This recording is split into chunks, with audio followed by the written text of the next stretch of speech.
कितना अद्भुत लगता है इन दृश्यों का अनुभव। ऐसी प्राकृतिक जगह पर जब जाते हैं तो वहां से लौटने का जी नहीं करता। एकदम सही। शायद इसलिए क्योंकि वो जो 5 तत्वों से हम बने हैं उसी से प्रकृति बनी है। बिल्कुल। तो ऐसा नहीं लगता कि जैसे एकदम शुद्धता से हम हमारे ही तत्वों से मिल रहे हैं। जी जी, बिल्कुल ऐसा ही लगता है। इतना आह्लादक लगता है। सही कह रहे हैं आप, वहां से आने की इच्छा नहीं होती।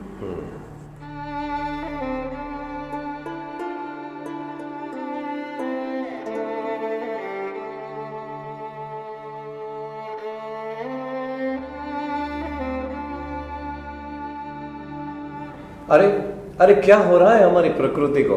और ये दरिया, ये कचरा क्यों बाहर फेंक रहा है? शायद प्रकृति हमारी माता भी है, दोस्त भी है और गुरु भी। कहीं ये दरिया हमें कचरा बाहर फेंक कर ऐसा तो नहीं कह रहा कि ये कचरा मैं नहीं रखने वाला हूँ? ऐसा तो नहीं? शायद ऐसा ही है।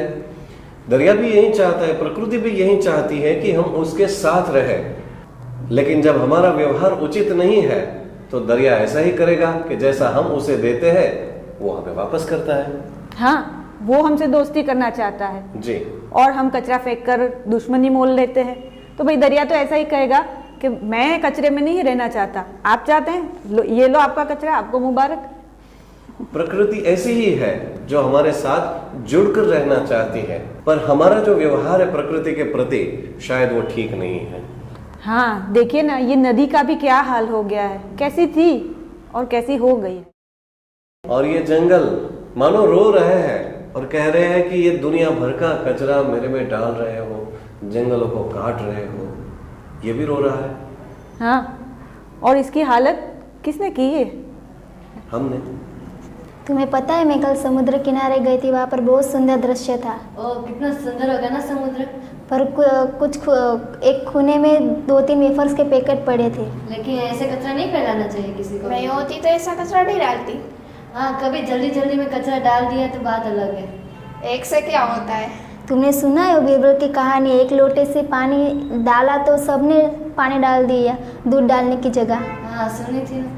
तो ऐसा कभी भी नहीं करना चाहिए, कचरा नहीं फैलाना चाहिए। हाँ, कचरा फैलाने से ग्लोबल वार्मिंग की प्रॉब्लम भी होती है और तो समुद्र भी गंदा भी हो जाता है। तो उसके जीव को भी नुकसान होता है। अपने को भी नुकसान होता है, इसलिए कचरा कभी नहीं फैलाना चाहिए। देखा तो उठा के फेंक देना चाहिए। हाँ, या तो वहाँ पे की डब्बी में डाल देना चाहिए, या तो हमको उठा के। तो आज से हम तीनों फ्रेंड एक जो कभी ऐसे कचरा देखा तो हम उठा कर फेंक देंगे। दोस्तों, एक अच्छा विद्यार्थी वो है जो प्रकृति के प्रति सजग है। एक सच्चा विद्यार्थी, एक अच्छा विद्यार्थी अपनी नोटबुक को कभी वेस्ट नहीं करता, नोटबुक से पेज निकालकर कभी फेंकता नहीं है। पता है आपको, एक नोटबुक बनाने के लिए प्रकृति को कितनी मेहनत करनी पड़ती है? पृथ्वी को आपकी एक नोटबुक कितने में पड़ती है जानोगे आप? हैरान रह जाओगे। और इसी तरह पेपर नैपकिन्स। जी, लगती तो चीज़ ये छोटी है, लेकिन एक पेपर नैपकिन का जो नुकसान है वो पर्यावरण को बहुत बड़ा नुकसान है। उसके भी माहिती जानोगे तो आपको भी शौक लगेगा। और होटल्स में हम जाते हैं तो पेपर नैपकिन तो बस यूं यूं करके निकाल देते हैं, फेंक देते हैं। हाँ, उससे अच्छा है कि हम रुमाल ले जाएं। जी, ज़्यादा से ज़्यादा क्या होगा, उसको धोना पड़ेगा।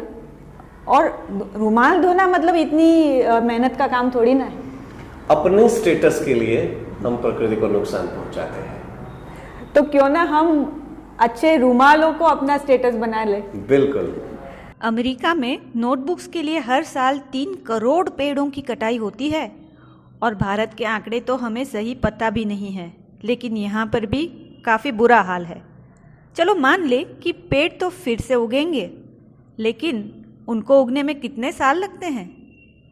और क्या हम पेड़ उगाते भी हैं या पेड़ों को ख़त्म ही करते रहते हैं? ज़रा सोचिए। एक पेड़ के साथ कई जीवन जुड़े होते हैं और उनसे जुड़ा है हमारा जीवन भी। चलो दुनिया की बात रहने दो, आप बताओ, क्या आप पेड़ पौधे उगाते हो?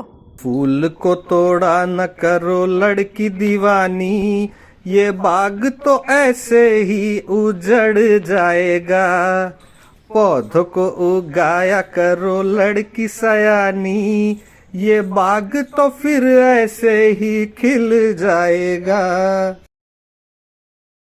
हम जितनी भी वस्तुओं का उपयोग करते हैं वो उचित ढंग से करें, जैसे कि पेंसिल का उपयोग कर रहे हैं, पेपर का उपयोग कर रहे हैं, तो उसका बिगाड़ ना हो, उस तरह से अगर हम उपयोग करेंगे तो हम प्रकृति संरक्षण में अपना योगदान दे रहे हैं।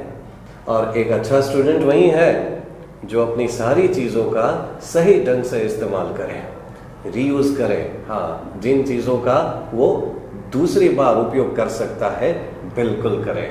जैसे प्लास्टिक के पाउच की जगह कपड़े का पाउच, पैकेट फूड के बदले ताज़ा नाश्ता, बार बार नए जूते की जगह रिपेयर किए हुए जूते, और प्लास्टिक की बोतल की जगह मेटल या तो मिट्टी की बोतल। थोड़ा सा समय, थोड़ी सी धीरज और बड़ा फायदा। और अगर उसका उल्टा करोगे तो बड़ा ही नुकसान। बहुत सही बताया आपने जी।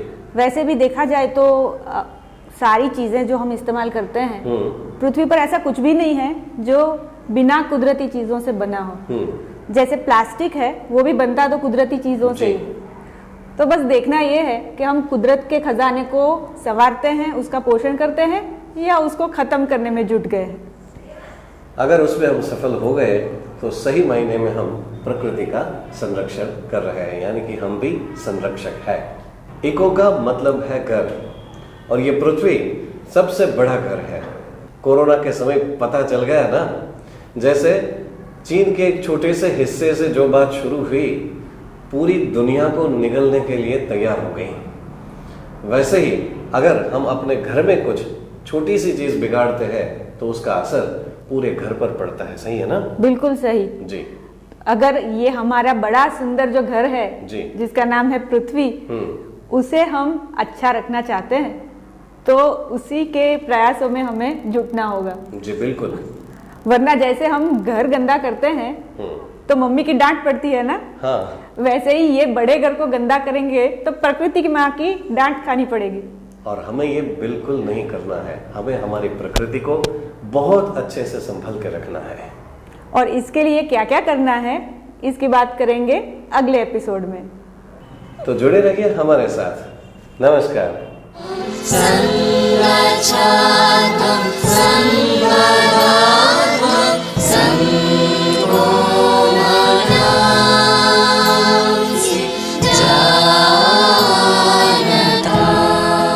Quiz time. हमें नोटबुक के पन्ने क्यों बिगाड़ने नहीं चाहिए?